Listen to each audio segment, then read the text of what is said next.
Hey Tony, let's go to the market by my car. Seriously, dude? It takes only 2 hour streams to get there. Whatever, I feel tired. It would be better by car. Your illness is destroying the R's. Do you even know what's destroying the R system right now? Me killing the earth? How come?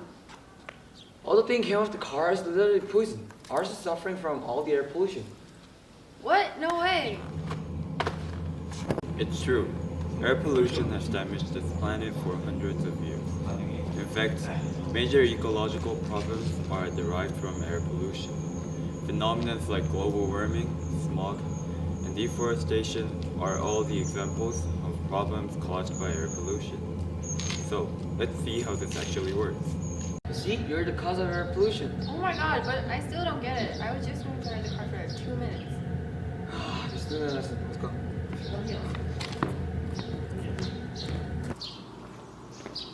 Alright, let's talk about global warming first.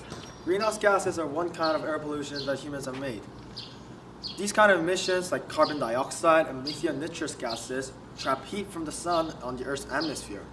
This leads to the rise of global temperature that contributes to climate change. High temperature intensifies air pollution. This phenomenon is called global warming. Global warming has become one of the biggest issues in the past few decades and is bringing danger to all parts of the Earth. During the last century, the Earth's atmospheric temperature has risen about 1.0 Celsius. This has led to melting of glaciers, rising of sea levels, and severe weathers. The National Center for Atmospheric Research has predicted that with the current trend of global warming, the Earth's temperature will rise about 5.3 Celsius during the next century. This will lead to the complete disappearance of glaciers and many more creatures. Not even the tropical areas, but even the polar regions will be too hot for humans to survive. Okay, you mean that polar bears are getting extinct because of my action. But I love polar bears. Now we understand the seriousness of air pollution, but that's not it. There's more left.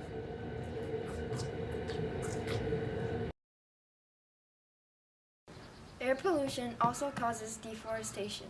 Pollution has long been harmful to trees. Trees in all of the urban and rural areas are experiencing adverse impacts of air pollution. Air pollution directly injures trees by damaging living tissue, primarily foliage, and impairing photosynthesis and the ability to respire.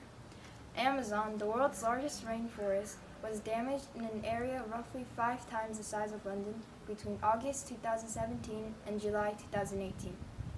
Environmental vandalism and the warming climate due to air pollution is creating a world crisis. If things get more serious, the Amazon might be gone within a few generations. Wait, does that mean when I get married, my children will not be able to breathe clean air because of me? Yeah. So that's why you really need to be careful. Wait, what's this? What? All this air is killing Where me. does these things come from? What they're breathing is smog. Smog is a spin-off of air pollution. There are 2 types of smog, sulfurous and photochemical.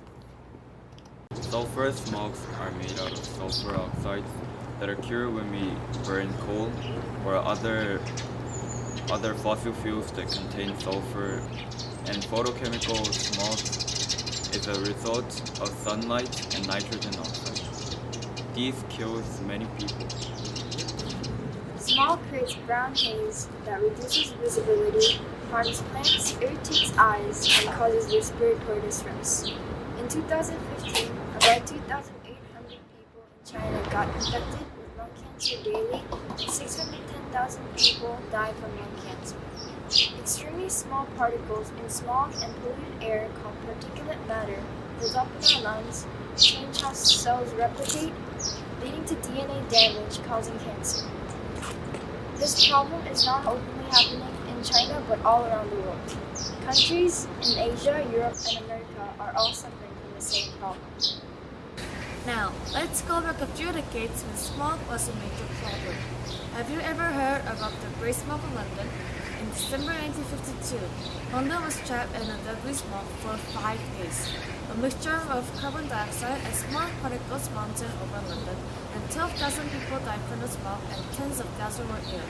The surprising fact is that this event was usual for the people back then. Harsh smog will rarely happen for 300 years.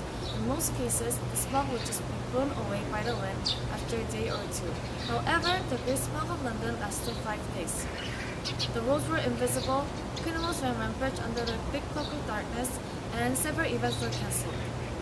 Wow, now I'm ready to save the environment, whatever it takes. But I don't know how. Are there any ways to save the environment? Is it too late? Yeah, it's too late. Oh, I wish I had realized it sooner. Nah, I'm just kidding. It's a bit of a hard if you work alone, but it's super easy if you work together. Like, how? The easiest way is reusing, recycling, and reducing.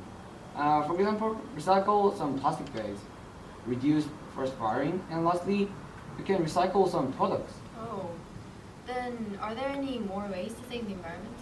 We can limit toxic pollutants, smog, greenhouse gases by decreasing use of fossil fuel, such as in transportation, manufacturing, and some electricity generation.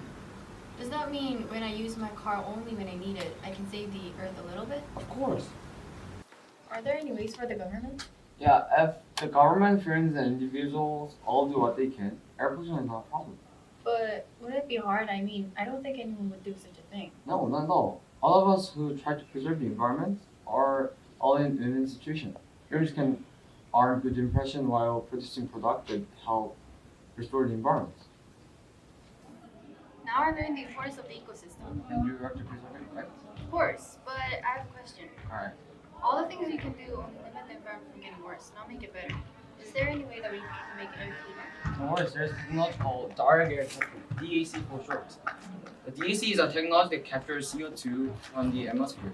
DAC can lower the concentration of carbon dioxide in the air, and it can restrict temperature increase of the earth. Wow, then we know how to save the earth.